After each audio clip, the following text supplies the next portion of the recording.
Okay, I'm going to go ahead and get started. Now that Dee Dee's here. Yeah, now that Dee Dee's here, we'll get started.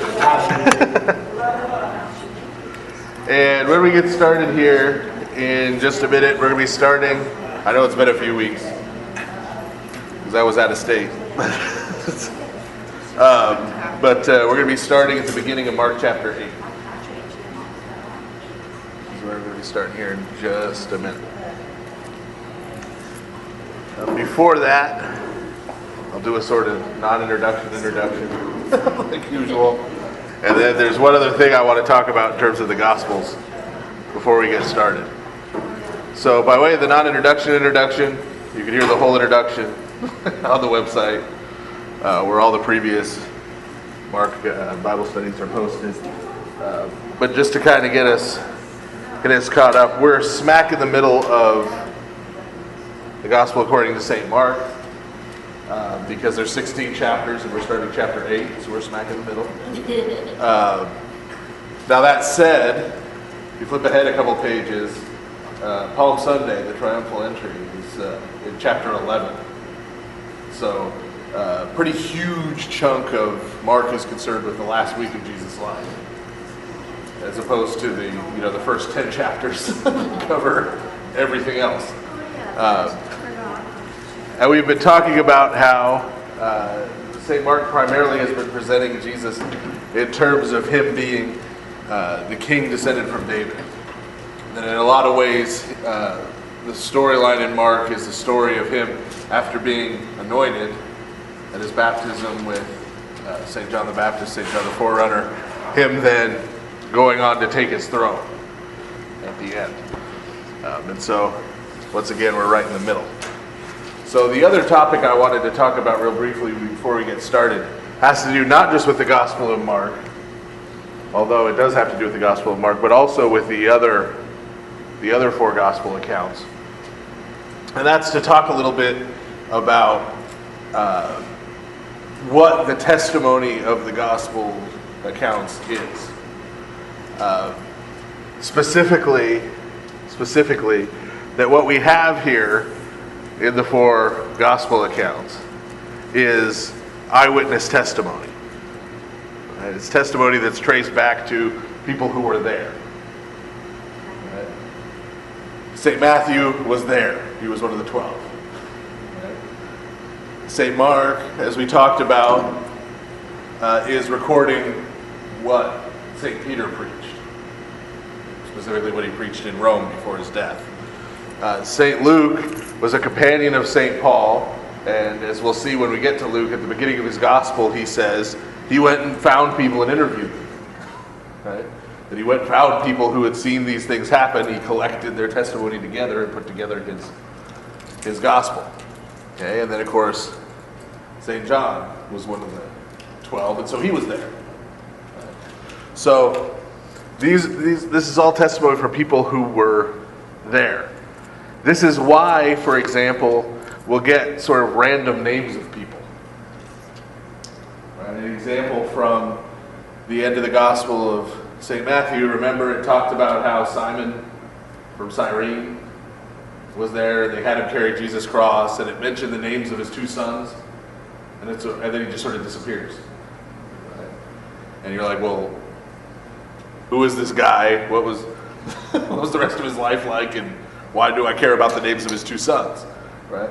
Well, the reason that's there is because at the time St. Matthew wrote his gospel, Simon of Cyrene and his two sons were still around. Right? They were still alive. You could go and find these people.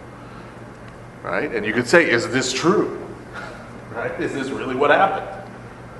Right? You were there. Your dad was there. Right? What did he tell you in terms of what happened? We're going to see St. Joseph of Arimathea, St. Nicodemus, right? There are a lot of these people who they name them and they sort of pop up, right? And you're sort of like, well, why was it so important? The myrrh-bearing women, it always lists their names. Right? We talked at the end of St. Matthew's Gospel about how odd it is, first of all, to have women as witnesses in the first place, right? In the ancient world, right? But in particular, they not only said, some women went and saw this, right? But named them. Why?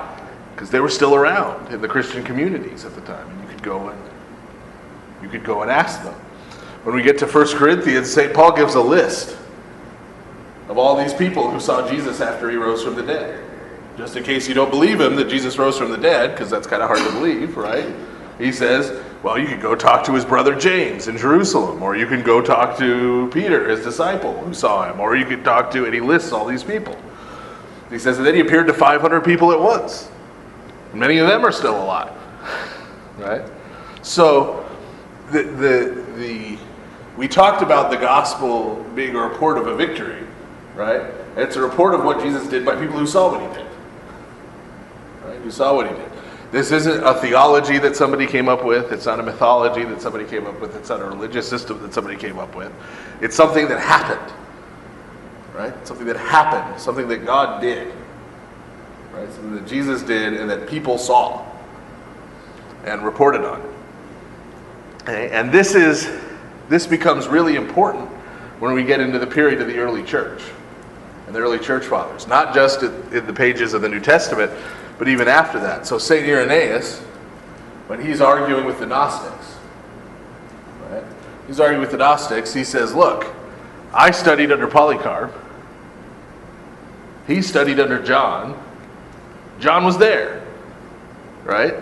So I have this direct line, okay? And none of this nonsense you're saying Jesus said, did he actually say according to the people who actually knew him?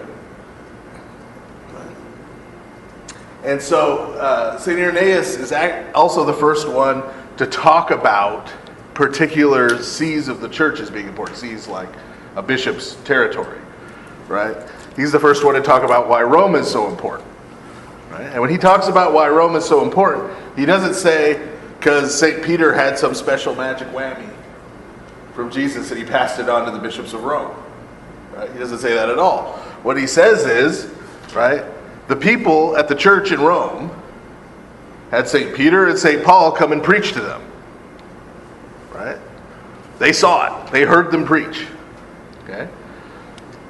They told their kids. Right? Here's what St. Peter said. Here's what St. Paul said. They told their kids. Right? St. Irenaeus is only in about the third generation. Right? But the idea continues. Right? So if you have any questions about what was it that St. Peter actually preached, or what is it that St. Paul actually preached, what is it that they actually saw, what did Jesus actually do, well, you can go there and ask them because they have a direct line. Right? Not a magical direct line to God now by being Bishop of Rome, but they have this organic connection, right? Back to the original, right? And the same thing, they're going to say the same thing later about Antioch, right? Because both St. Peter and St. Paul preached to the church in Antioch. And about Jerusalem, because St. James was there, the other disciples who were eyewitnesses were there, right? And they told people what they saw, and they taught their children, right?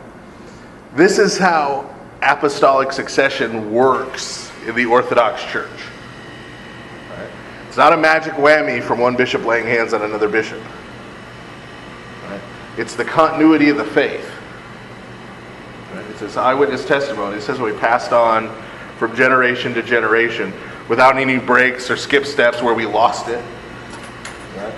There are some of the more extreme members of our Protestant brothers and sisters will at least talk like, the gospel got lost somewhere after the New Testament, and then Martin Luther found it in Germany in the 1500s, right? Like somehow it disappeared, right? And if you're a member of the Church of Jesus Christ of Latter-day Saints, right, they think it disappeared after the New Testament. Joseph Smith dug it up in Jackson, Missouri in the 1800s.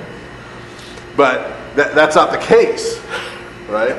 Because we have this unbroken succession of bishops. We have this unbroken continuity of people in these churches, right? And each generation teaching the next. Right? And if you remember back in Deuteronomy in the Old Testament, that was the way it was always supposed to work. Right? Remember, God speaks to Moses. Moses speaks to the people, and what does he tell the people? You need to pass on what I'm telling you to your children and your children's children. Right? And we saw in the Old Testament, in ancient Israel, that didn't work so well. Right? It got lost sort of over and over again. They had to be rediscovered, and God had to send prophets to say, hey, remember this? Right? You know? But in the church, the New Testament, the Holy Spirit has made sure that there is this unbroken, right?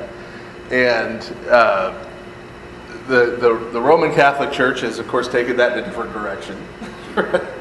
They don't hold that it's just the testimony. They hold that the Pope has some kind of special office. At least since the 11th century they do. They didn't necessarily before that.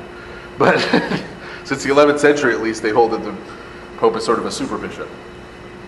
But originally, in the early church and still in the Orthodox Church, this is what we mean by apostolic succession. This is what we mean when we talk about believing in an apostolic church. Right? We believe that our church is directly connected through that generational process all the way back to the apostles and their original testimony. And so, if we have a bishop, right, doesn't matter what he's the bishop of, okay, including Rome, and that bishop departs from the faith that was preached by the apostles, right, they are no longer a bishop. They are no longer in apostolic succession. Right, because there was at least one bishop of Rome who did that, Pope Hippolytus, who was condemned by the Sixth Ecumenical Council. But there's at least one who did. And there are others from whether you're talking about Antioch, Constantinople, Alexandria, they've all had their share. But that removes you. It doesn't matter who laid their hands on you. That's the idea. And so this is part of what we're doing when we're reading the New Testament, is we're sort of hopping back through all those generations to go to the original. Right? To go to the original of the apostolic testimony that's been handed down. And so that's why we talk about, in the Orthodox Church, the scriptures not being something separate from tradition, but it's part of the tradition, right? These are the things the apostles wrote down, and this is one of the things that's been handed down to us from generation to generation, copied and recopied and, and passed down to us. And we now today receive it. We receive it from the previous generations.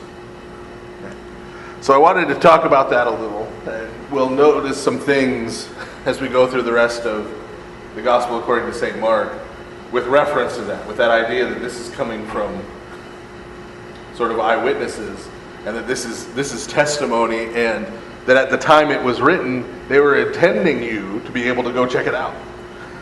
Right? If you don't believe me, go ask this person who's still alive, or this person who is the son of this person who saw it, right? And he'll tell you what his father told him. Okay.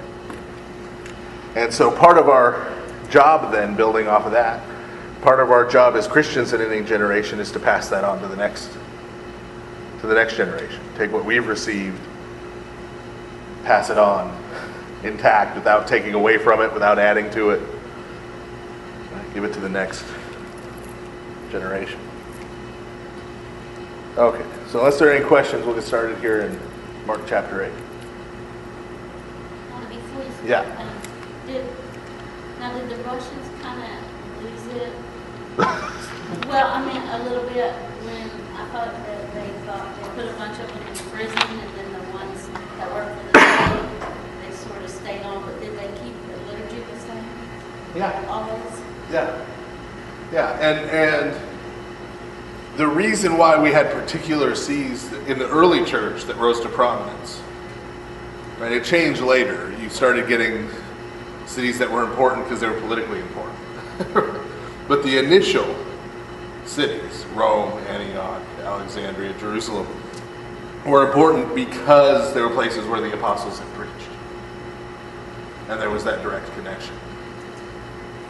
Right? Later on, as things continued, political things changes. The Russian people were converted to Christianity, right? So they developed their own patriarchate.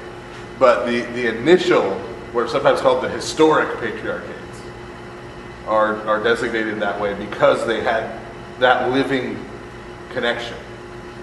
It went all the way back to the apostles preaching there.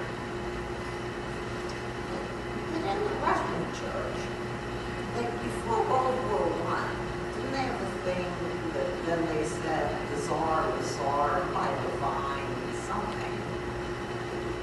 And Well, that's sort of a big change. no, that the opposite is the big change. The big change is orthodoxy existing in a democracy, and we're not quite sure how to do that yet, to be honest.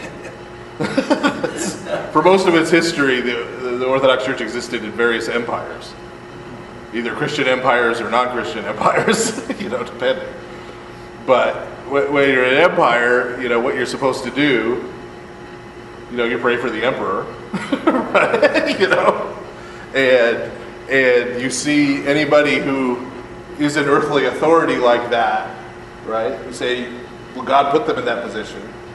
That doesn't just mean, okay, God put them in that position, so we are his slaves. That means God put him in that position, primarily in the history of the church, that's meant. So he's now responsible to God for what he does. And for most of its history, the church was holding those political leaders accountable. Emperors and others, was holding them accountable. It's only in recent years with democracy is a pretty big shift.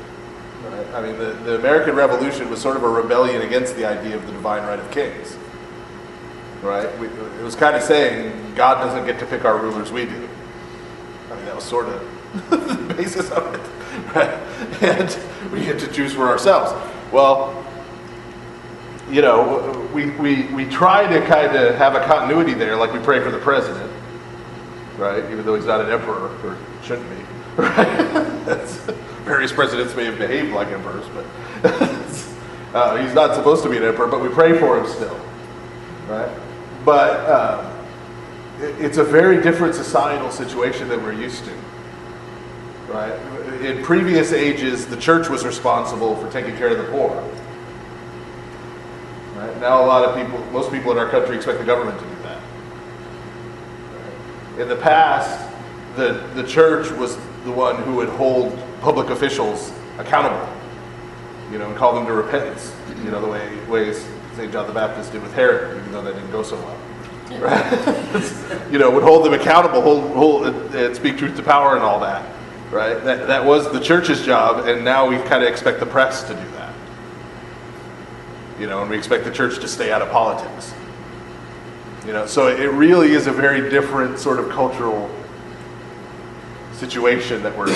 And I think the church is still kind of getting its bearings in terms of, do we try to find the candidate that's closest to what we believe?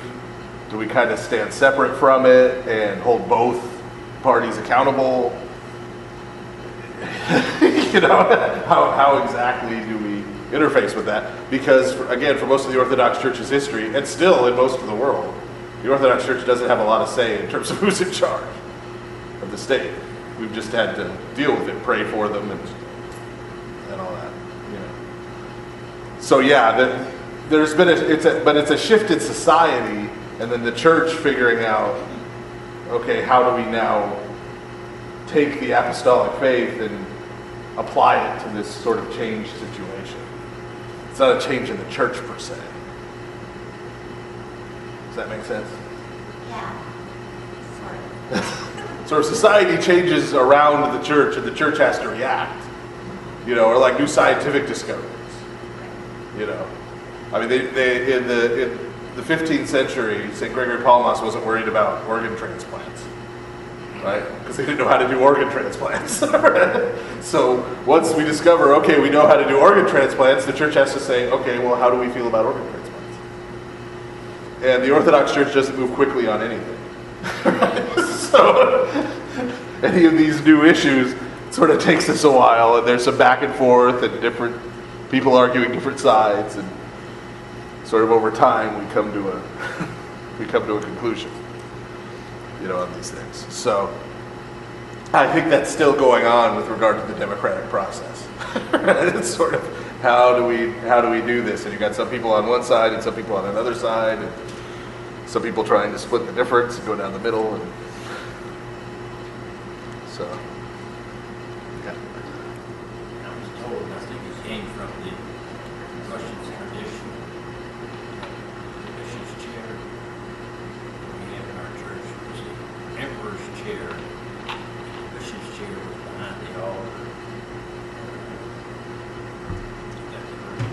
Yeah. Herb was asking about the bishop's chair and the emperor's chair. And that is true. Originally, the bishop's chair was back behind the altar. And the emperor's chair was basically where and the empress for that matter. And though you'll hear other explanations, historically the reason that the main two doors are called the royal doors is that the emperor and the empress walk through them to receive communion. On Sunday, they receive communion at the altar the way the priests and the bishop and the deacons do. What if the emperor was excommunicated? Did they put a tape over? Then he didn't get to go. Did you still get to see But it would sort of change people. It would sort of destroy that myth about women going behind the altar if you saw the empress walk back there every Sunday to receive communion. But I digress.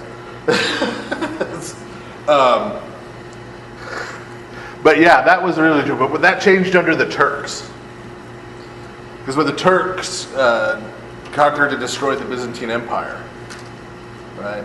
They had this big Christian minority now living in their lands. And so the way they ran their government was by what was called the millet system, M-I-L-L-E-T. And sort of each of those minority groups, whether it was Christians, whether it was the Druze, whether it was right anybody else, or ethnic minority groups like the Kurds, right? Any of those minority groups would function sort of quasi-independently. And the Turks would appoint someone in charge of that ethnic group. Sort of like the Romans did with King Herod and the Jews, right? So they would appoint someone who was the head of the Kurd millet. He was in charge of sort of organizing the Kurds, making sure the Kurds all paid their taxes, making sure right, that there was peace in the Kurd. And what they did with the Christians was they took the bishops. And they made the bishops sort of the head of the Christian minority. So they were in charge of making sure the Christians paid their taxes, the Christians obeyed the laws, right? They represented the Christians to the government. When the Christians needed to say something to the Turkish Sultan, that often didn't go very well, but again, that was.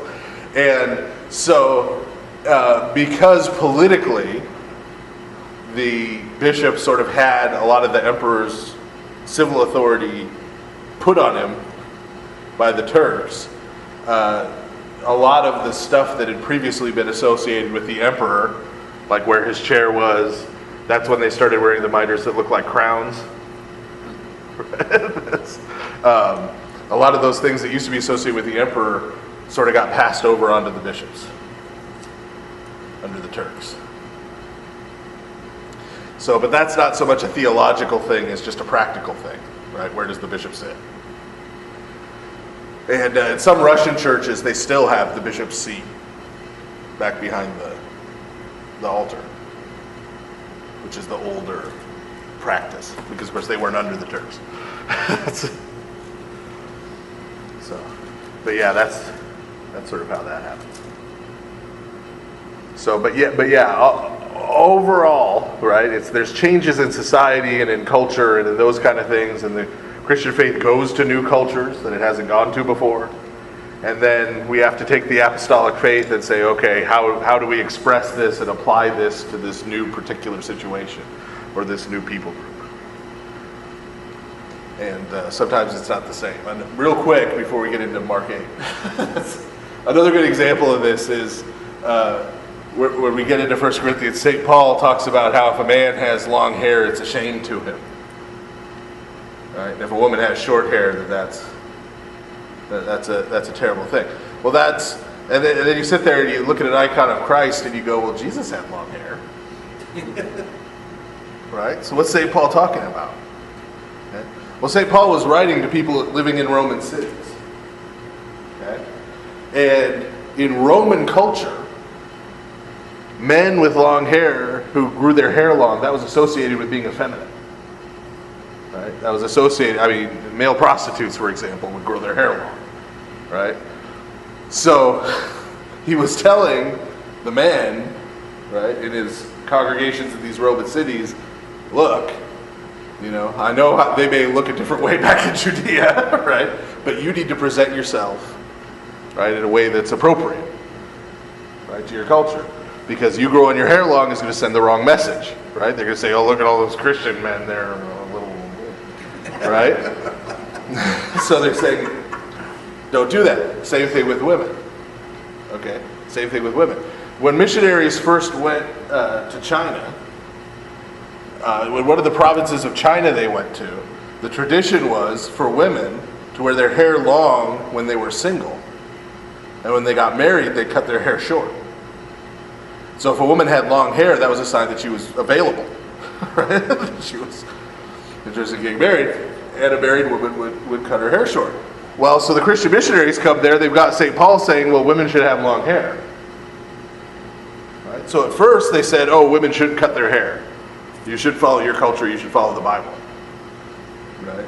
And what happened was, all the people who weren't Christians in this province were looking at the Christian women and saying, oh, they're promiscuous. Right? Because there are all these Christian women who are married and they're still walking around with long hair like they're right, available. And so the missionaries had to kind of step back and go, okay, this is probably not a good idea. We should probably let them cut their hair short, right? Because St. Paul wasn't intending, right? That by following the letter of what he said, they were missing the spirit of what he said. The whole point was. And this is why, for example, Metropolitan Philip didn't want his priests growing big old beards and long hair when he was made a bishop here in the United States in the 1960s. Because a man walking around in the 1960s with a big beard and long hair sent a certain message, right? And it wasn't, I'm a devout Christian, right? It was, I'm part of the counterculture, right? I'm part of, right? And so he said, I know in the old country what they do, but here we want to make the point that, that we're devout Christians. Yeah. Yeah. So there are a lot of ways in which we don't compromise the faith as such, right? But to say the same thing in this new culture, we may have to do something different to send the same message than we do in this other culture, or in this other situation. Okay. So now, Mark 8.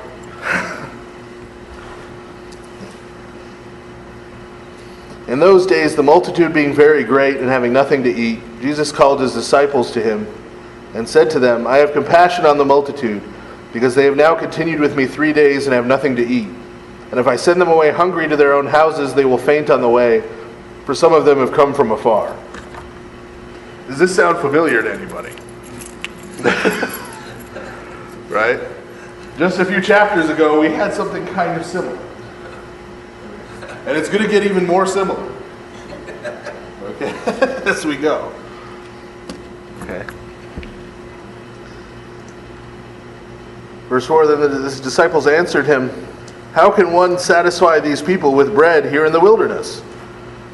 He asked them, how many loaves do you have? And they said, 7.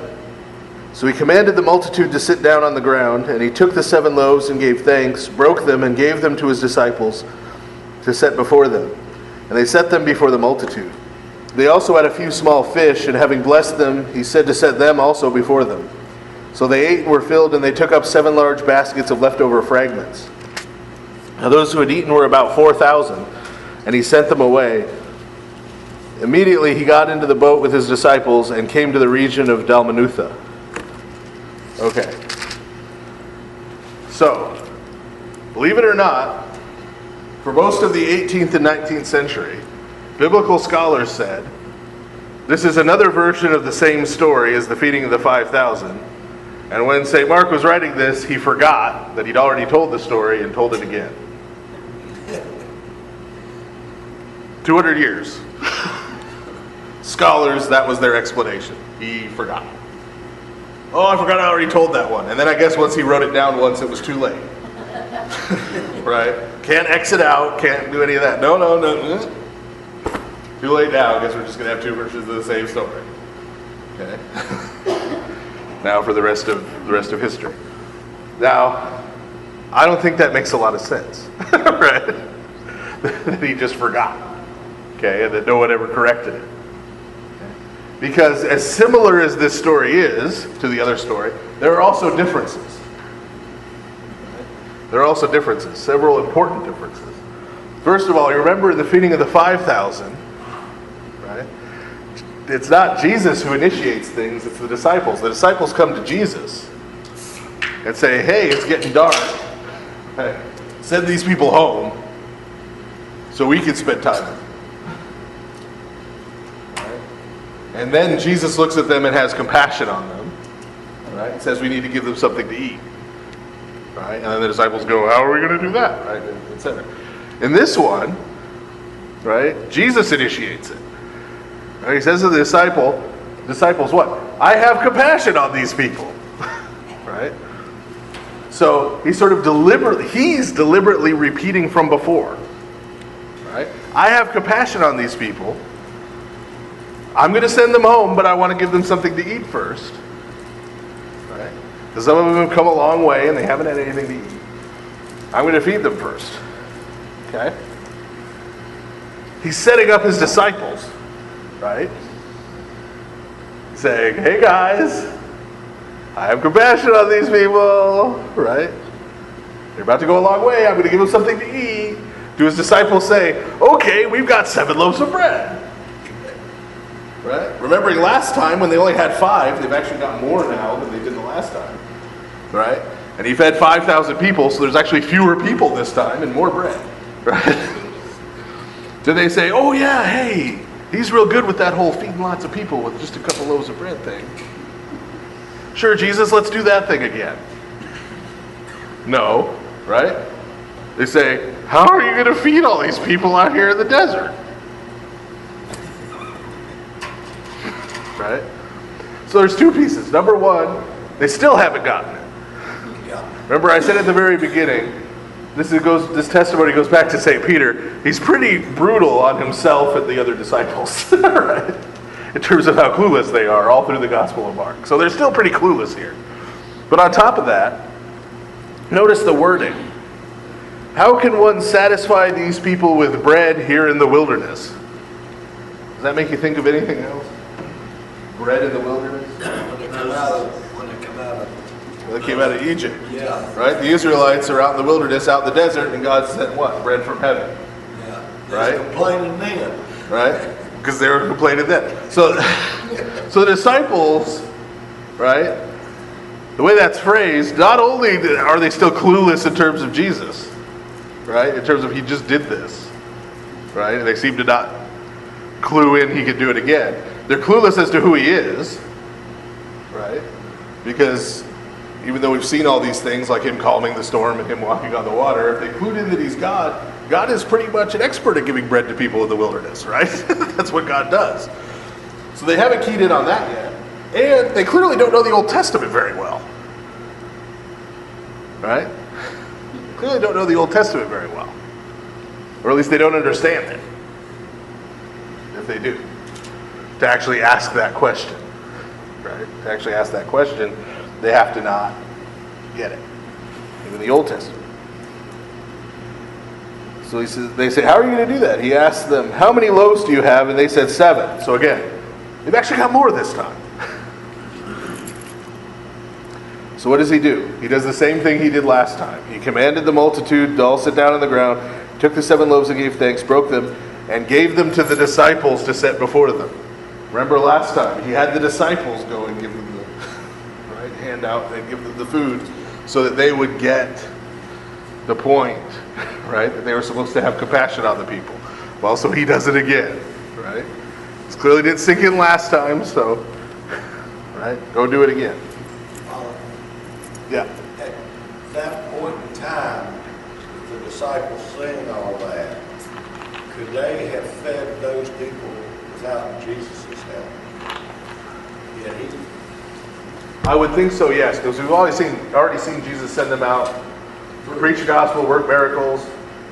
Right? Remember, we've seen this theme in Mark that Jesus is sort of, they're disciples of Jesus in the sense that they're going to take over for him after him. They're going to go and continue the things he's doing.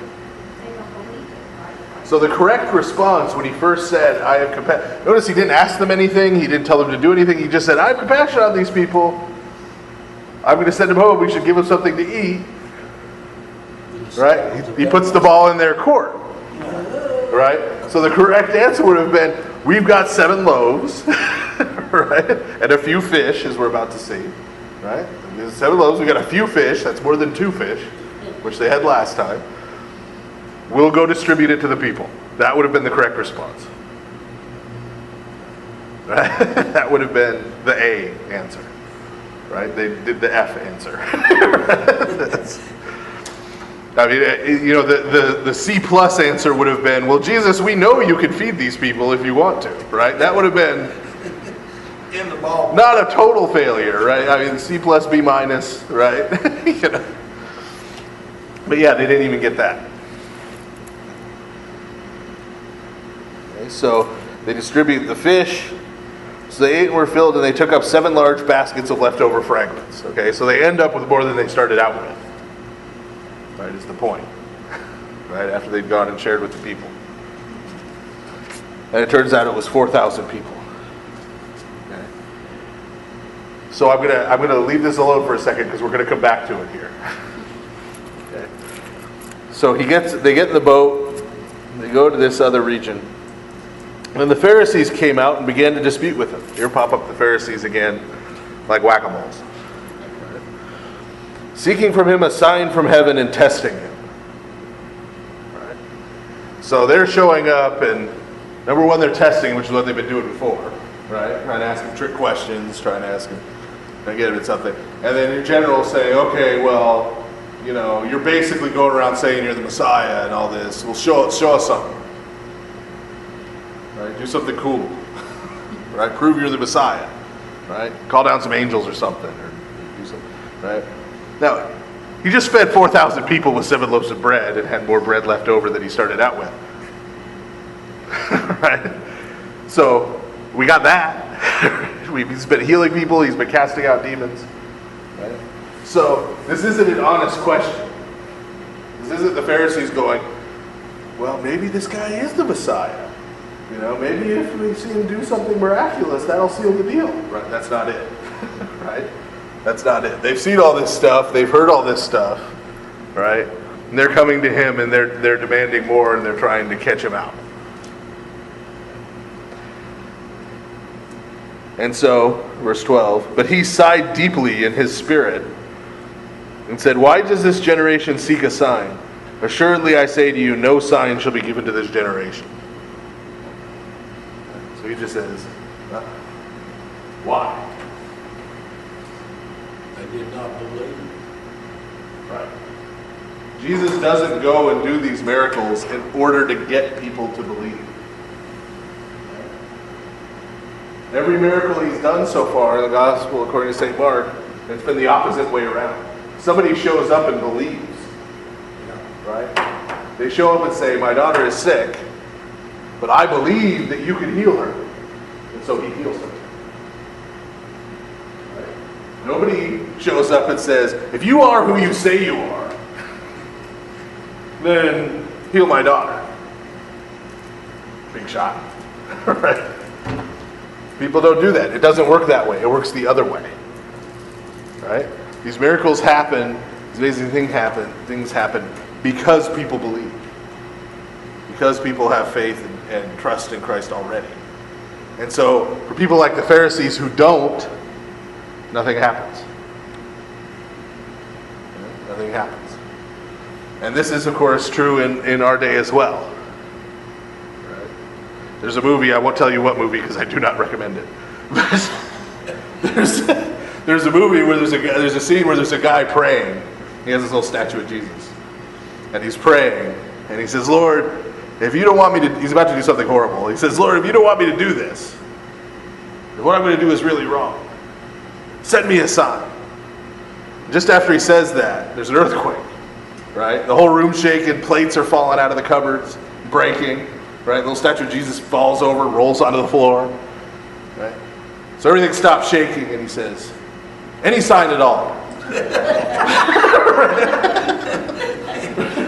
Anything at all. Right?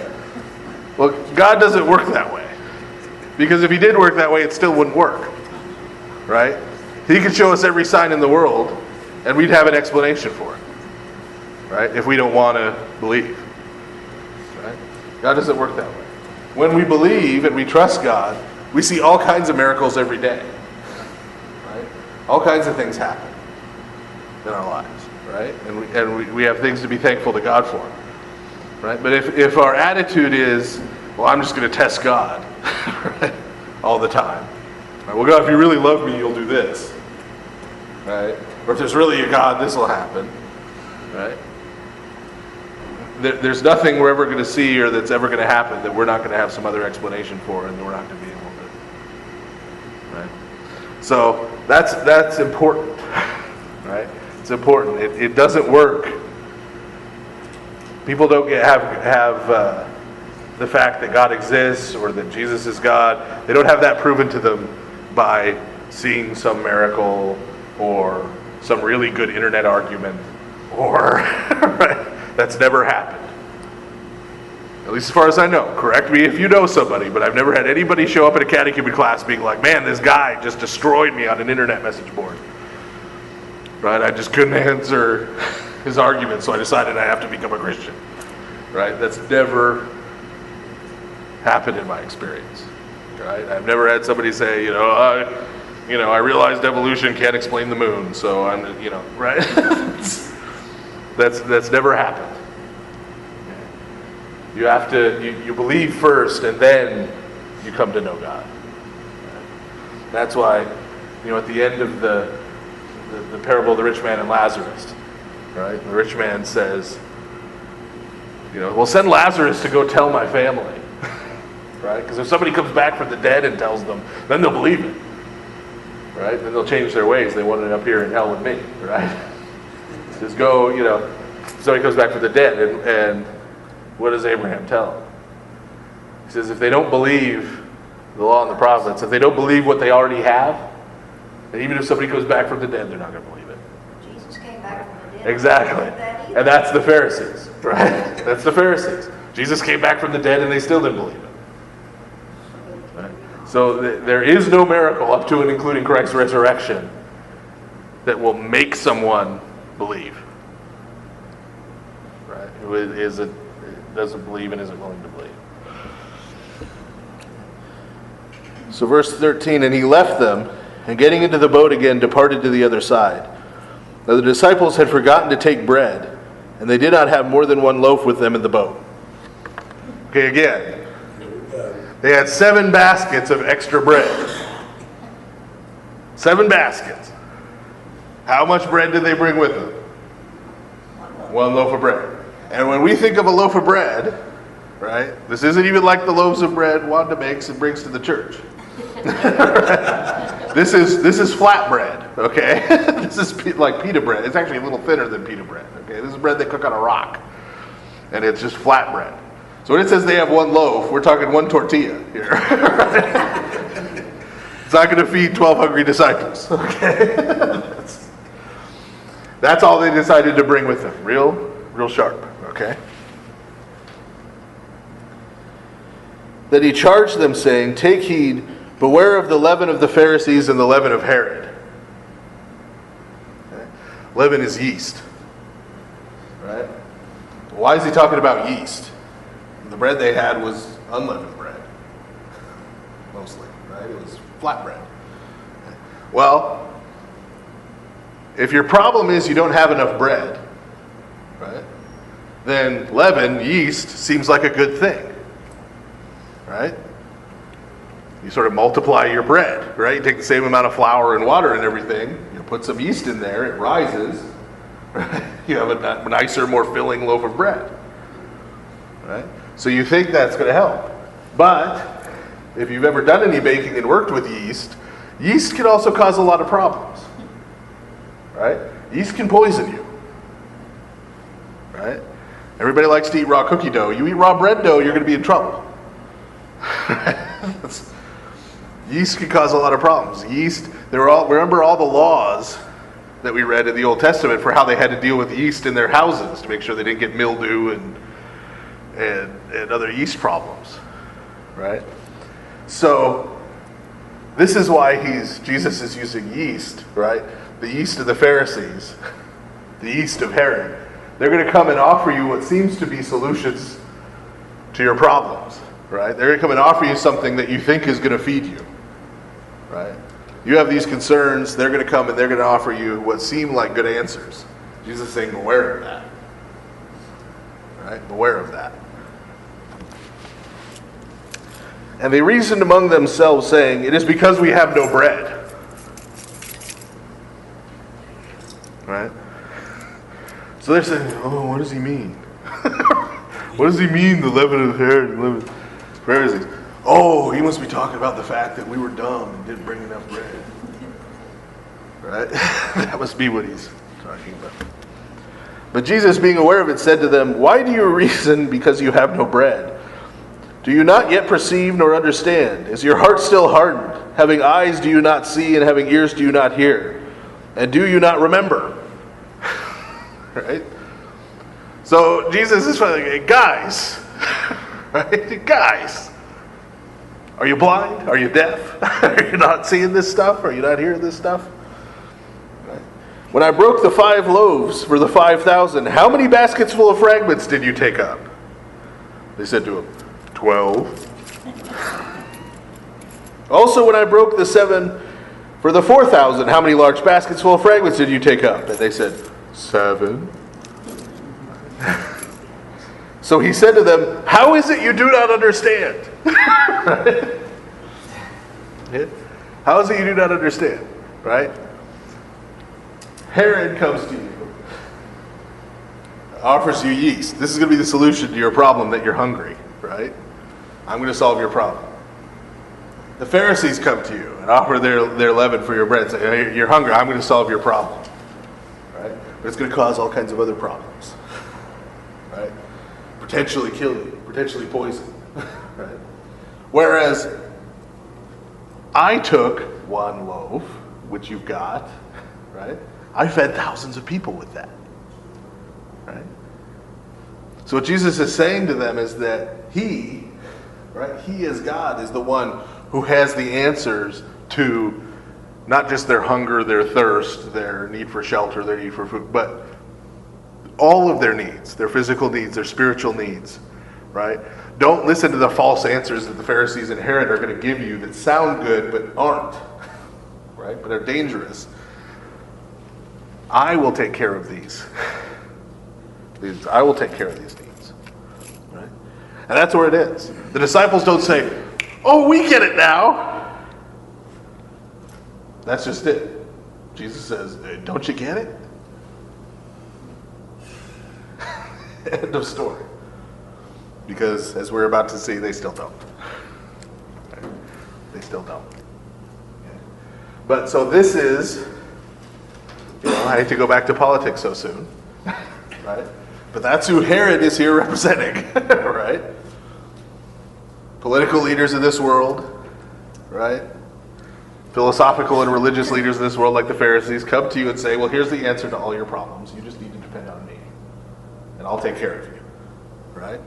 Elect me president, and I will solve all the problems, right? Chicken in every pot, right? No unemployment, right? Everyone will have a job, everyone will have a vacation, everyone will have a retirement, everything will be great. Just trust me. Just trust me. There's 1,000 people telling us that every day. Right? And what Jesus is telling you is that hiding behind all those promises is poison. Hiding behind all those promises is filthiness. Right? Hiding behind all those promises is destruction. The only one who can really fulfill the needs that we really have, really take care of us, is God Himself. Right? And so He's the one we need to trust. And we need to beware of all those other people who show up promising us things, right?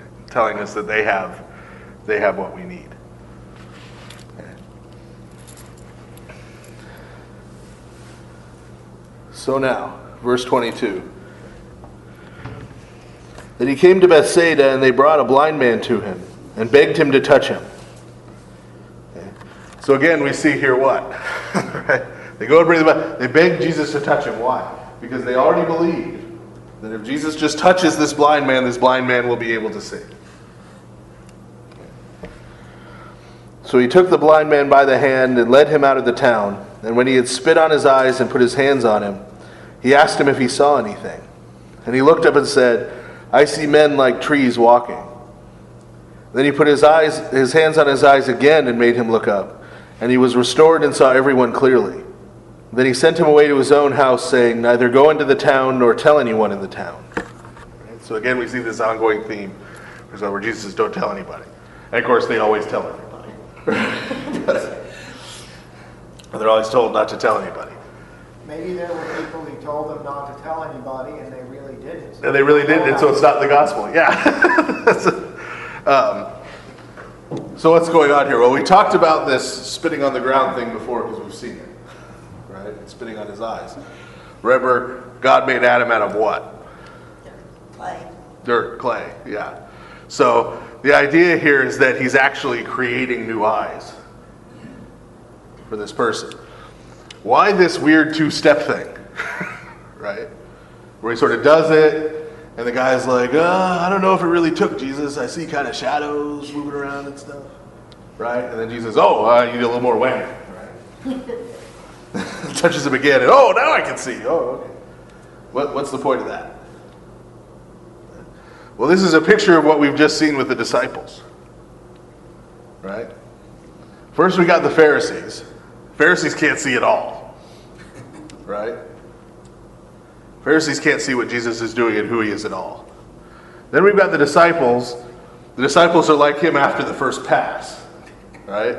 Jesus has given them eyes to see and ears to hear, but they're kind of fuzzy. Right? At best. They're like, well, we can see kind of shapes. Right? We kind of get it. Right? At best. Right? At best. And then the final stage, right, they see clearly. Right? So this is sort of an image of the process that the disciples are in. Right? And the time's going to come after Christ's resurrection when they're going to see clearly. Right? When they're going to see clearly. Right now they're at the I see men walking around like trees. Right? They're at the I see shapes moving around kind of stage. Well, I'm a little confused because Jesus also said if you had a little bit of faith as a mustard seed. Did he say that here in St. Mark's Gospel? He didn't say that in St. Mark's, but are these Today at church. about having... That was St. Matthew's Gospel. But yeah. Yeah, so if being God, saying, like Timothy, okay, I help my unbelief. And Jesus helped his unbelief. So, just to sometimes the greatest prayer is just to say God. Would you agree with that? Right. This is a question of unbelief. But he believes him enough to go out with him alone, blind.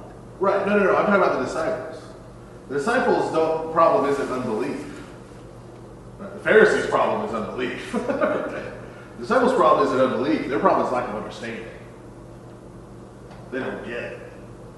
They've seen him do it all, and they still... Right. They don't understand. They're not putting it together. Right. They're not understanding who Jesus is. Right? Like that whole thing about bread in the wilderness. Right? They're not understanding that the Old Testament was really talking about Christ. Right?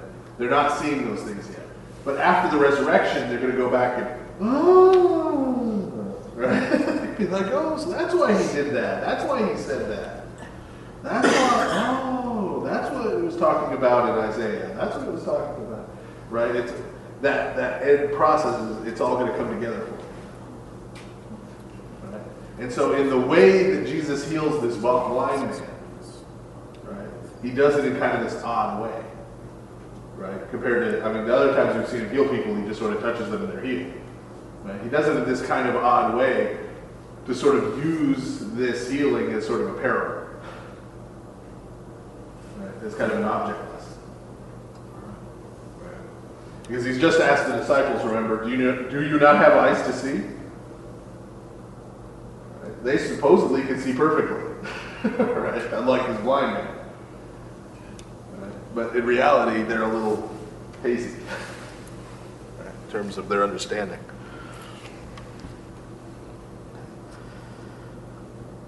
Verse 27, now Jesus and his disciples went out to the towns of Caesarea Philippi. And on the road he asked his disciples, saying to them, who do men say that I am? So they answered, John the Baptist, but some say Elijah, and others one of the prophets. Okay. So we already saw Herod, remember, thought that he was maybe John the Baptist come back from the dead. But we know he's not John the Baptist because we've seen them together, right? It's not like Batman and Bruce Wayne. We've seen them in the same place. So we know they're not the same guy, right? So that's right out. And we've talked before about the fact that prophetically, you go back to Malachi, and then in a lot of the Jewish literature at the time, they were expecting Elijah to come back before the Messiah. And the way that St. Mark presents St. John the Baptist, sort of his clothing and everything, sort of reminiscent of Elijah to sort of help us make that connection, right? So they says, well, some of the people say that you're Elijah come back. Because what? Elijah did a bunch of miracles. Jesus does miracles, right? And they're waiting, of course, for the Messiah, who's going to be the king. They're expecting him to come ride in on a horse killing Romans, right? Yeah. So you notice one of the answers here is not the Messiah.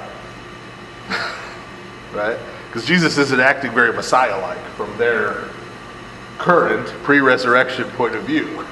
Right? They're expecting something different. But hey, Elijah did miracles and he does miracles, so maybe he's Elijah and maybe another guy. You know, another guy's going to show up. Maybe the Messiah's coming next. And he's going to go and kick Roman butt. Right? He'll be our guy. So verse 29, he said to them, but who do you say that I am? Peter answered and said to him, you are the Christ. Now notice here in St. Mark's Gospel, that's all he says. There's nothing else, right? So Peter says, you're the Messiah. Okay? And then that's all he says.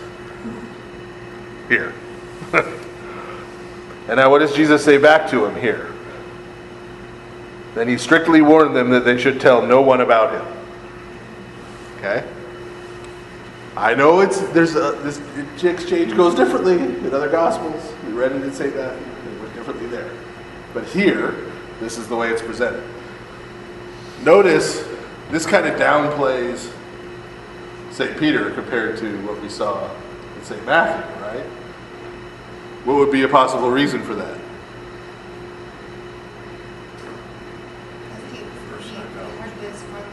Right, it's coming from St. Peter.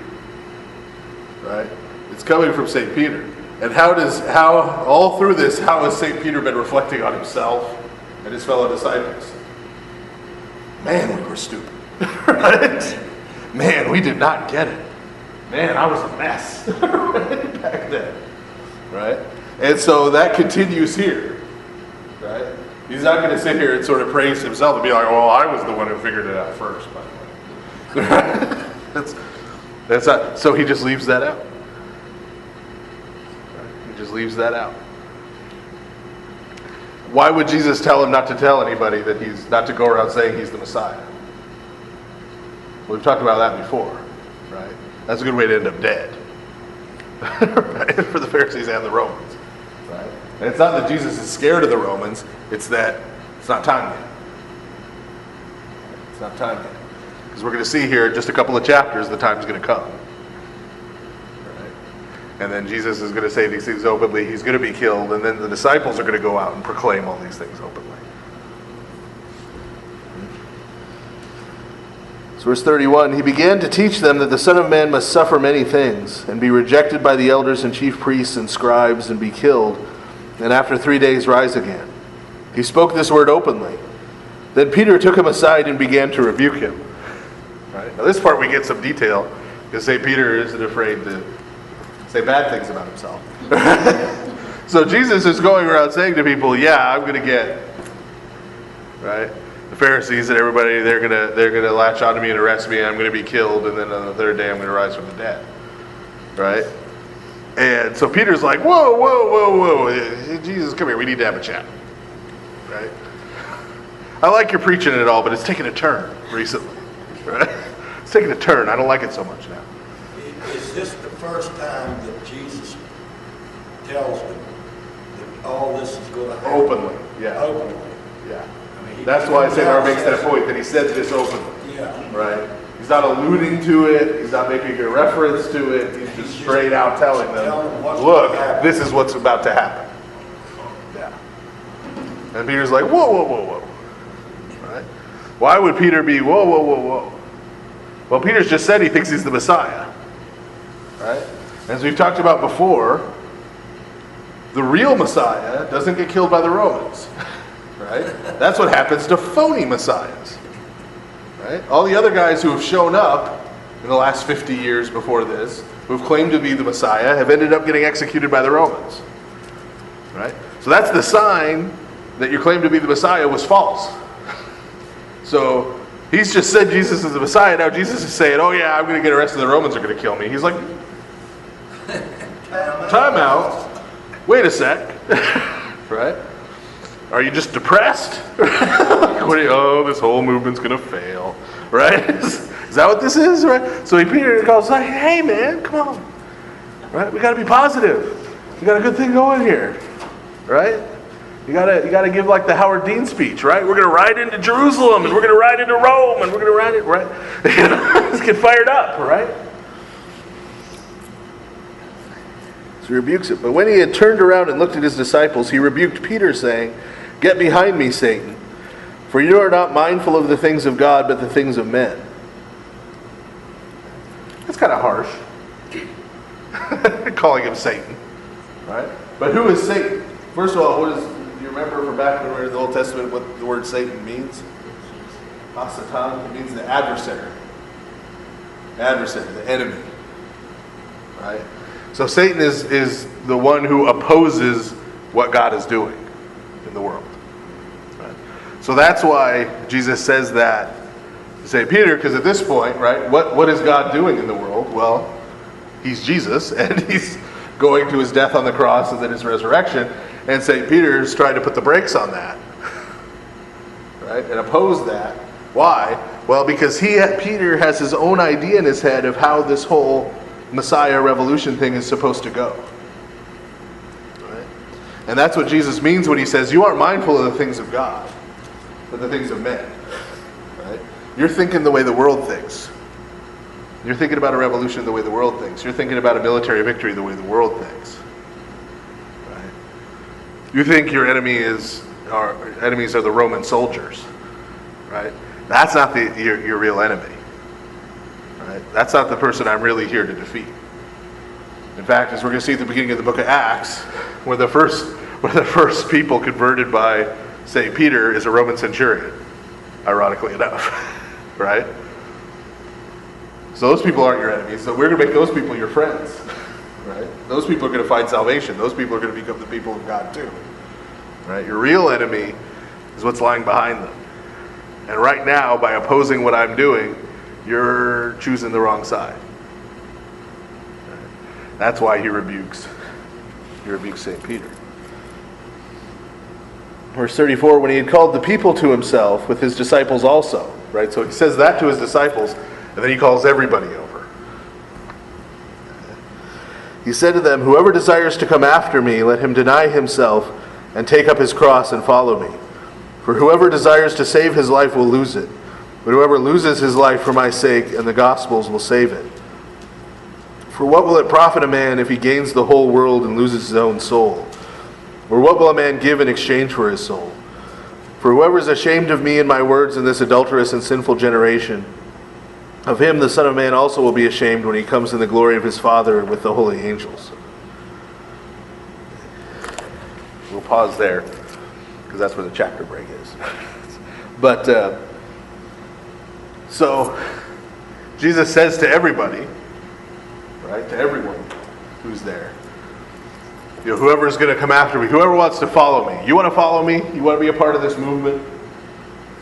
Right? Not just a hanger-on or somebody looking to see what neat miracle I'm going to do next, but you want to really be part of my following, you want to be part of what I'm doing, then you need to pick up your cross and follow me. And we lose something there because we don't see a lot of Roman crucifixions, right? We'll sometimes see Christian art or iconography where you see somebody like following Christ holding the cross and you think, oh wow, that's like a heavy piece of wood. So that's rough, right? That's not far enough, right? This was a means of horrible public execution. This is the equivalent of, if you want to be one of my followers, you need to tie the noose around your neck. Right? And go where I'm going, which is to his death. Right? So he's saying what? He's countering St. Peter's idea. Right? This isn't the glory train. Right? We're not going to ride victoriously here into Jerusalem and kick out the Romans and have a big party. Right? You're not going to get health and wealth at the end of this trip. Right? St. Peter, just like Jesus, the end of his life was on a Roman cross, being mocked and dying in horrible pain. Okay? That's where this is going. And Jesus is saying, if you're not willing to go there, if you're not ready to go there, then you're not cut out to be one of my followers. That's why he says, whoever desires to save his life will lose it, but whoever loses his life for my sake and the gospel's will save it. Right? If your goal here is self-protection or self-aggrandizement, right? If you're following me because you think you're going to sit on the throne next to mine and you're going to be my right-hand man and have all this wealth and power and all that, stop now. Right? Stop now. Remember at the end of Matthew's gospel, James and John's mother comes to him and says, we want to be on your right hand and on your left hand. And it's right after Jesus has been talking about the crucifixion. And we made the point, when Jesus came into his glory, who was on his right hand and on his left hand? Two other people being crucified. Yeah. Right? And he said to their mother, you don't really know what you're asking for. I don't know that you really want that for your sons. Right? To be on the right hand, because this is what it takes. Or what will a man give in exchange for his soul? For what will it profit a man if he gains the whole world and loses his own soul? Or what will a man give in exchange for his soul? Right? Let's say we ride into Jerusalem, right? And I behead Pilate in front of everybody, right? And I set up the new independent kingdom of Judea, right? 40 years from now, you're going to die. And what do you have then? Right? Because the Romans aren't your real enemy. Romans aren't the real problem. Right? You could go and become the new Caesar. A few decades from now, you're going to die. And all the Caesars died. Right? And what did being the ruler of the world get them? Nothing. Nothing. So Jesus is saying the stakes we're playing for here aren't some kingdom on this earth or some wealth or happiness on this earth. This is real life and death. Right? This is your soul. This is your life. Right? Is it going to end? Is it going to end? Are you going to come to destruction? Right? Or are you going to have eternal life? And if you want to have eternal life, if you want to be part of my kingdom, then you're going to have to be willing to give up everything in this world, including your own life. Because it may very well cost you that. And there have been Christians in every generation, including our own, in parts of the world, that it's cost them that. And they've literally had a gun put to their head. Right? And if they profess Christ, that's it. Or a knife put to their throat. That's it. And don't think that may never happen to any of us. Because trust me, if in 1910 you'd gone to Russia and said 10 years from now they're going to be killing people here for being Christians, they would have laughed at you. They would have said, what are you talking about? We're all Christians. This is holy Russia in 1910. Right? But 10 years later, they were blowing up churches, burning down monasteries with people in them, executing bishops and monks and priests left and right. So don't think that this somehow doesn't apply to us. Right? This could end up being our reality too. And again, Jesus is saying, if you're not ready to give it all up, right? Let alone the little things that we already face, right, in this country. If you're not willing to lose some business, right? If you're not willing to be unpopular, if you're not willing to be laughed at, if you're not willing to be, not be one of the cool kids, right? then you can't be you can't be a follower of Christ. Because it may cost you all that and more. That's what he's getting at. Right? And he's being honest with these people. And with his disciples too. That's why it makes the point. All the people and the disciples were there too. Right? To say, before you sign on, this is where this is going. And if you're not willing, okay. And we're going to see, as the time comes and Jesus does go to his death, we're going to see how many people stick around. How many of these people who are his followers now are still there. I noticed this is the last chapter where the crowds follow. Yeah. Yeah. Crowds already start disappearing once he lays this out. So, and we're going to get down to pretty much nobody by the time he's being crucified. Just about nobody except his mother and a couple of other women are going to be there when he's crucified. So this is something we always need to keep in mind, right? Because we've been spoiled. We've been fortunate enough to be born in this country, and for a lot of years we haven't had to choose between being a Christian and sort of our life in the world.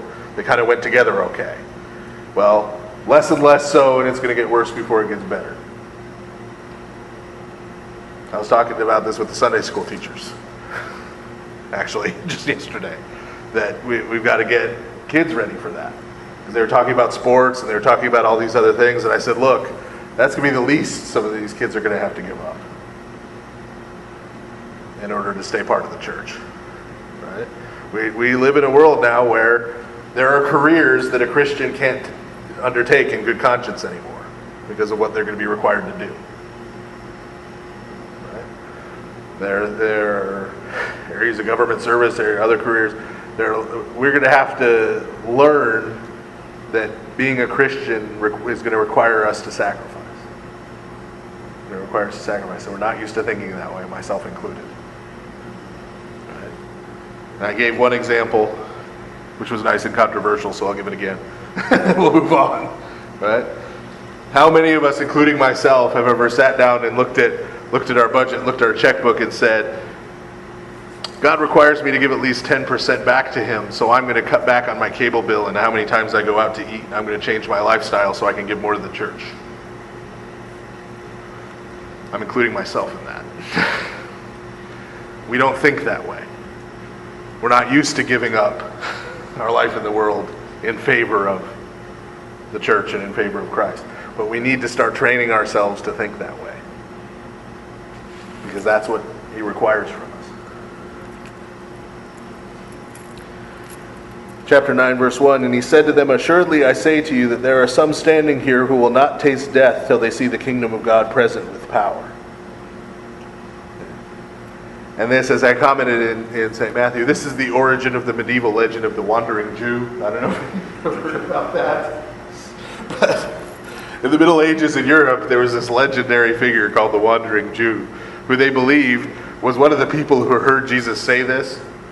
And since Jesus hadn't come back yet, right, he must still be alive. So there's sort of this immortal Jewish person wandering around the earth, like Cain in Kung Fu, right? Who sort of walks the earth and he's going to be alive until Jesus returns.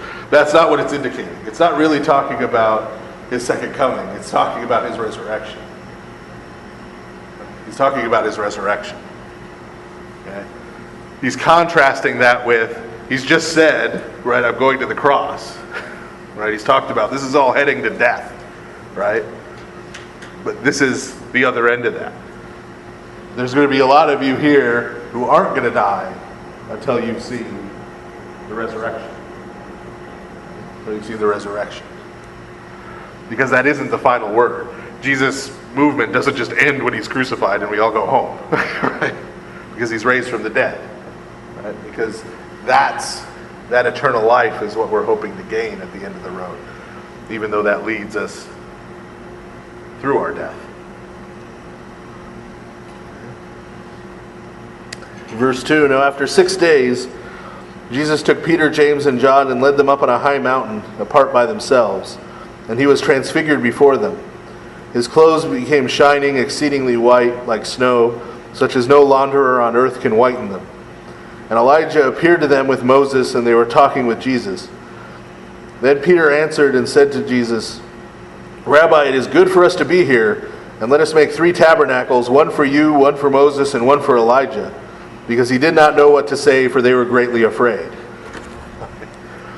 So they go up on this mountain, right? Jesus says, you 3, they're sort of the inner circle, those ones. You come up here with me. They see him transfigured, right? They see him glowing. Okay? See him glowing. And then they see Moses and Elijah there talking to him. Right? And this is not just so they'll see him and Elijah and go, oh, well, I guess he's not Elijah. That's not why. Right? Why do Moses and Elijah appear? And I know we said the law and the prophets. Right? That's sort of part of it. Right? The law and the prophets witness to Christ. But what did Moses previously do on top of the mountain? He talked to God face to face. Right? And when he came down, what was the sign that he had been talking to God face to face? His face was glowing. Right? This, by the way, in icons, right? There's a horrible drawing of an icon. It looks like the Shmoo from cartoons. But there's this behind the person's head, right? Sometimes it gets called a halo. It's actually technically in Greek a nimbus, right? That's what that is supposed to be, right? That is what that is supposed to be. It's gold, shiny. It's supposed to represent that they're in the presence of God. The saint is in the presence of God. So like Moses, their face is shining, right? Is shining, reflecting the light of God. That's what that's supposed to be. Medieval art, it goes weird places, turns into a floating circle. But that's what that is supposed to represent. It's supposed to represent. I thought he was wearing a hat. It looked more like a circular thing with bands on it. Yeah. So, but this is what it's supposed to be. It's supposed to be that they like Moses because they're in the presence of God, reflecting that. Okay. Well, so. Oh, and by the way, remember Elijah, right? Elijah after Mount Carmel, after the prophets of Baal got fricasseed on top of Mount Carmel, and he went and killed the rest of them. Remember, he went off and he was kind of depressed. Right? He said to God, look, I'm the last one left here who worships you. Why don't you just kill me? Get it over with. Right? And God says, no, there's thousands of people in Israel who haven't worshipped Baal. And then he gives him this sort of object lesson while he's there praying on top of the mountain. Right? Where there's a fire, and God's not in the fire, and there's the earthquake, and God's not in the earthquake, and then he's in the still small voice, right? So God does what? He speaks to Elijah on top of a mountain. Okay. So now if Jesus is shining like the sun, and he's talking to Moses on top of a mountain, and he's talking to Elijah on top of a mountain, what does that make Jesus? God. Right. Right. That's what's happening here. Okay? That's what's happening here.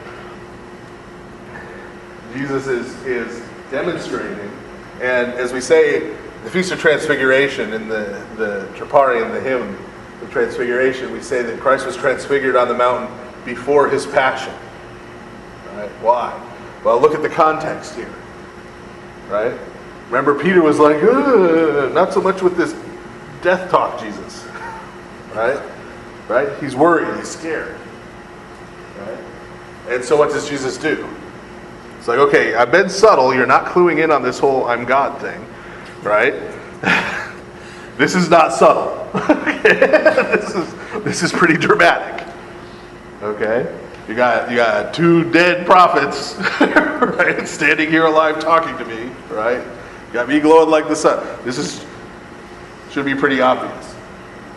Okay? But yet, when St. Peter pipes up, he's still St. Peter. Right? What does he say? This is great. Let's build 3 tabernacles, 3 tents, one for each of you. We'll just hang out here. Right? We'll just hang out here. This will be great. Right? We don't have to do all that death stuff you were just talking about. Forget all that crucifixion stuff, right? We can sell tickets to Transfiguration Land, right? People will come and see Elijah and Moses and you. It'll be great, right? That doesn't work, right? That doesn't work. Verse 7, and a cloud came and overshadowed them, and a voice came out of the cloud saying, "This is my beloved Son, hear him." Suddenly when they had looked around, they saw no one anymore, but only Jesus with themselves. Okay. So they get this testimony again from the Father about who Jesus is, right? To make it totally clear. But why is St. Peter wrong? I know I was just making fun of him, but aside from the fact I was just making fun of him, why is he wrong? Why is he wrong? He's just had this glorious experience. He just wants to keep it going. Right? Why is that wrong? And why is "this is my Son, hear him" the answer to why he's wrong? What did Moses have to do? Right? Moses, when he's up there talking to God, he didn't just stay there, right? Right? He'd just be like, "God, I'm just going to hang out here with you forever." Right? This is great, and I don't like those people at the bottom of the mountain anyway. There's nothing but trouble. Right? He doesn't do that, right? He's got to go down the mountain. Right? He's got to go down the mountain. He's got to deal with those people and their golden calf. Right? He's got to tell them what God has told him. Right? He's got work to do. Right? He's got work to do. Okay? Elijah. So he's just going to hang out there on the mountain with God forever? He waited for a golden chariot, and he got it. No, that was much later. He had to go down the mountain. He had Jezebel to deal with. Right? Ahab to deal with. He had work to do. Okay? He had work to do. That's why St. Peter's wrong. Right? That's why St. Peter's wrong. Because you can't just stay there forever in that moment. That day will come in the resurrection, right? But we'll just be with Jesus forever, right? That's not today for Peter. He has work to do, right? That's why the answer to him is, "This is my Son." This is my, hear him, right? Do what he's telling you to do, right? Try to pay attention to the things he's teaching that you're not getting, right? That's the answer. You need to listen to him the same way they needed to listen to Moses. Same way the people needed to listen to Elijah. Right? So he's saying to Peter, you've got work to do. You need to do what Jesus is teaching you. You need to follow through and do this work. And then after you've done this work, right? The Sabbath comes at the end of the week. Right? The rest comes at the end. Right? The end of the week. You've got a lot you've got to go through. You've got a lot you've got to do. The end of the day, you'll be back here with Jesus and Moses and Elijah and everybody, all the other saints. Right? But for now, you've got work to do. Please clarify the way, "This is my beloved Son, hear him." Can you expand upon that a little bit, since Jesus is very blind? Well, this is a picture of the Trinity, Yes, it is. right? Because we've got a cloud, right? Yes. Where have we seen a cloud in the Old Testament? Well, we've seen it several times. The cloud that was leading them in the wilderness, Yes. cloud that filled the tabernacle, right? Cloud that filled the temple, right? So this sort of shining cloud has been an image of the Holy Spirit, the presence of God, all through the Old Testament. Okay? So we've got Christ there transfigured. We've got the cloud that shows up, right?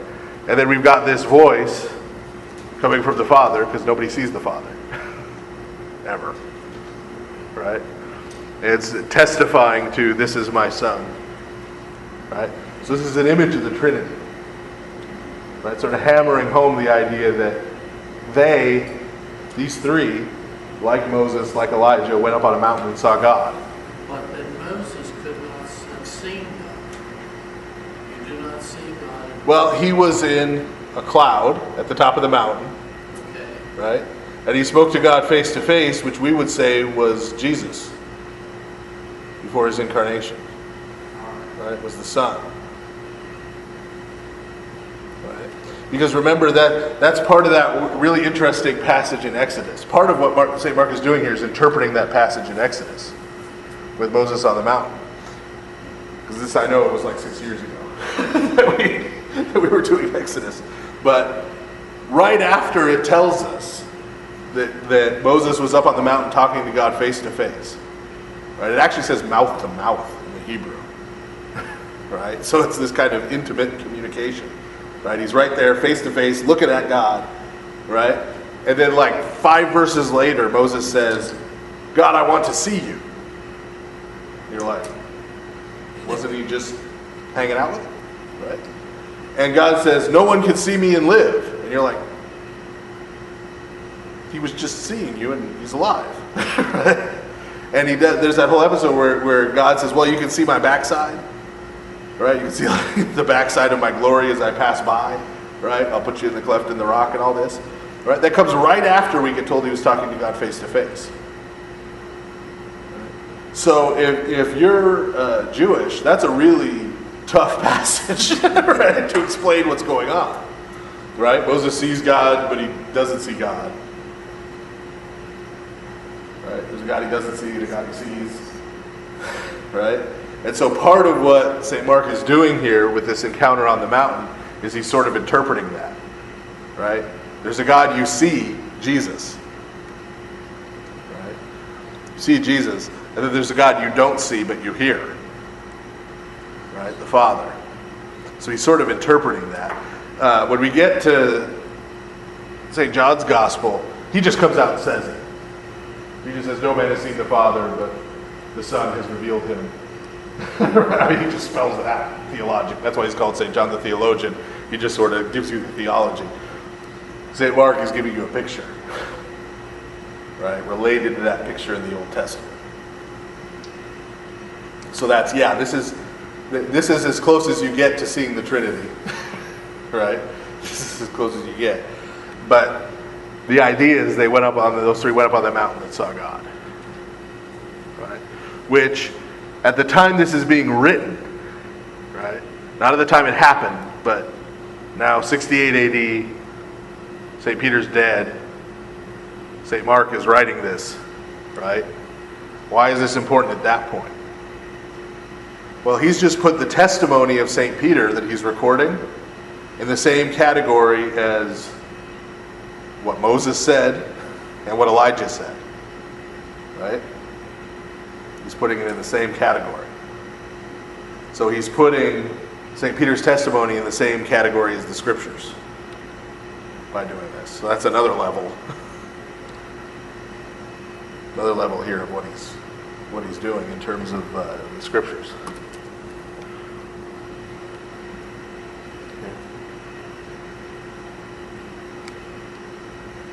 So now they come down the mountain. 9 verse 9. Now as they came down the mountain, he commanded them that they should tell no one the things they had seen till the Son of Man had risen from the dead. Now notice that. See, here he spells it out. Right? In the past he's just said, don't tell anybody. Don't tell this to anybody. Don't tell anybody. Now he says what? Well, because he started talking about the fact that he's going to die and rise again openly. So now he says, don't talk about this till when? Till after the resurrection. Right? So this, remember I said that was part of what was going on. Right? Is Jesus has a plan as to how this is going to unfold. And so it needs to be kept a secret to keep him from being killed before time. Right? But then after the resurrection, this is going to be proclaimed to the whole world. Right? So here he kind of spells that out. Verse 10, so they kept this word to themselves, questioning what the rising from the dead meant. This is, just in case you thought that seeing Jesus as God standing in front of them with Moses and Elijah would finally cause them to get it. No. Remember what I said? No miracle. No miracle will cause you to get it if you don't get it. Right? What does he mean, rise from the dead? Well, I mean, there's context for it. something that had never really happened. Well, it hadn't happened yet, but the idea of the resurrection of the dead, they'd seen Jesus raise people from the dead. Right? Even at just a basic level of like, oh, well, he's saying the Romans are going to kill him. He must mean the Romans are going to kill him and he's going to come back to life.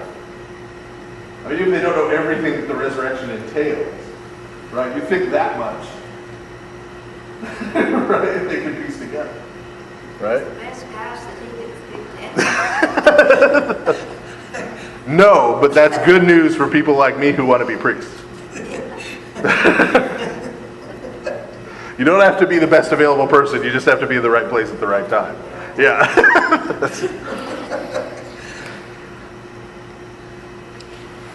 So verse 11, and they asked him, saying, why do the scribes say that Elijah must come first? Okay, so they're trying. The wheels are turning here. Okay, right? They're going, they say Elijah's going to come first, but if Jesus is the Messiah, and they've kind of got that piece together, right? Jesus is the Messiah, right? Why are they always saying that Elijah has to come first and then the Messiah will come, right? Because we just saw Elijah up there, right? But we haven't seen him anywhere else, right? And he answered and told them, Indeed, Elijah is coming first and restores all things. And how is it written concerning the Son of Man that he must suffer many things and be treated with contempt? But I say to you that Elijah has also come, and they did to him whatever they wished, as it is written of him. Okay, that's kind of cryptic, right? He's referring to St. John the Baptist, St. John the Forerunner, right? Who we read a few weeks ago has been executed by Herod. Right? So what he's saying is, Elijah did come, and I am the Messiah, but you guys, right? Again, you're not getting the Old Testament, right? You're not getting Isaiah. You keep thinking Elijah's going to show up and what? Call fire from heaven on the Romans, right? Do miracles, right? He did come, they killed him, right? Now I'm here, I'm the Messiah, I'm here. They're going to kill me, right? They're going to hate me, they're going to despise me, they're going to kill me, right? And see, the disciples had missed who St. John the Baptist was. They didn't understand who St. John the Baptist was. And they hadn't until recently understood who Jesus was for the same reason, right? Going back to what he said to St. Peter, they're looking at things in a worldly perspective, right? They're looking for wealth, power, right? Dominance, right? Not for suffering, right? Reincarnated into John? Not literally. That's not literally. It's, as St. Luke is going to put it, St. John came in the spirit power of Elijah. What does that mean? Well, remember when Elijah went up into heaven? He threw his mantle down. This is one of the icons in our iconostasis, actually. He threw his mantle down to Elisha, right? And Elisha took over. That's more the idea, is that St. John has now taken up that mantle. Right? He's now taken up that mantle and taken up that role. Okay. Right, so he's saying, right, you're reading this wrong. One of my favorite British theologians likes to say, when God wants to conquer a place, he doesn't send in the military, he sends in the meek. Right? Well, that's not who, if you're the one standing there waiting to be liberated, you're not expecting the meek. Right? You're wanting tanks. Right? You know, I want to see the military roll in, take out these guys who are oppressing me. Right? I don't want to see sort of kind, meek people show up, and I don't want to see the Peace Corps, right? I don't want to see, I don't want humanitarian aid. I want somebody to come and kick this warlord's butt, and set me free, right? So there's a fundamental misunderstanding, and Jesus keeps hammering on over and over and over again, but the disciples aren't going to get it until after they see him rise from the dead. Right? And then the pieces are going to come together. Okay. I think this is a good place to stop. I think I've rattled on long enough. Yeah, I have definitely rattled on long enough. So, we'll leave off here even though it's in the middle of a chapter, as we're prone to do. And we'll pick up here at 9 verse 14 next week. So, yeah. So thank you, everybody.